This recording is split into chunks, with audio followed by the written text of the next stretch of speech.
ভোর ৬টায় হোটেল থেকে আমরা বেরিয়ে পড়েছিলাম বরফ দেখতে যাওয়ার জন্য।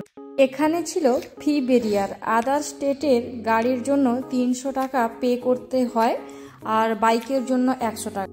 এরপর আমরা পৌঁছে গেলাম অটল টানেল। ভোরবেলায় গাড়ির সংখ্যা অনেকটাই কম ছিল, রাস্তা বেশ ফাঁকাই ছিল। আমাদের হোটেলের স্টাফও জানিয়েছিল যদি আমরা ভোরবেলা বেরোই তাহলে ভিড় অনেকটাই কম পাবো। তাই আমরা ঠিক করলাম ফার্স্টে আমরা শিশু যাব, ফেরার পথে অটল টানেলে দাঁড়াবো কিছুক্ষণ। অটল টানেলের লেন্থ প্রায় ৯ কিমি।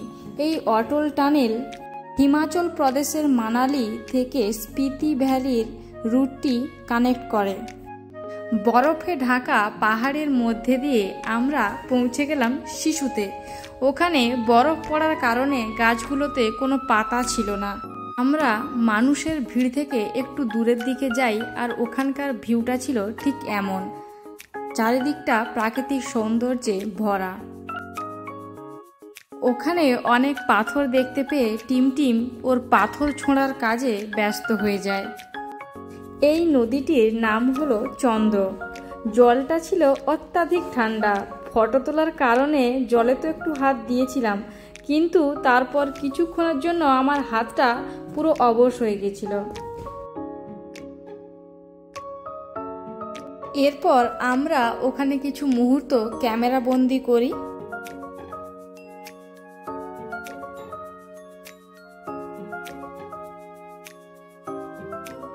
ওখানে প্রায় ঘন্টাখানেক সময় কাটানোর পর আমরা ওখান থেকে ফিরে আসি।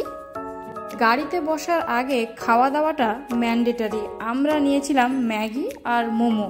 পার প্লেট ম্যাগি ৯০ টাকা আর মোমো পার প্লেট প্রায় ১৫০ টাকা। শিশু থেকে বেরিয়ে আমরা আবার ফিরে এসেছিলাম অটল টানেলে। এটা হলো নর্থ পোর্টাল। আমরা গিয়ে দাঁড়ালাম সাউথ পোর্টালে। আমরা সকাল ১০টার দিকে আবার পৌঁছে যাই অটল টানেলে। তখন ভিড় অনেকটাই বেশি ছিল। এরপর আমরা কয়েকটি ফটো তুলে ওখান থেকে বেরিয়ে আসি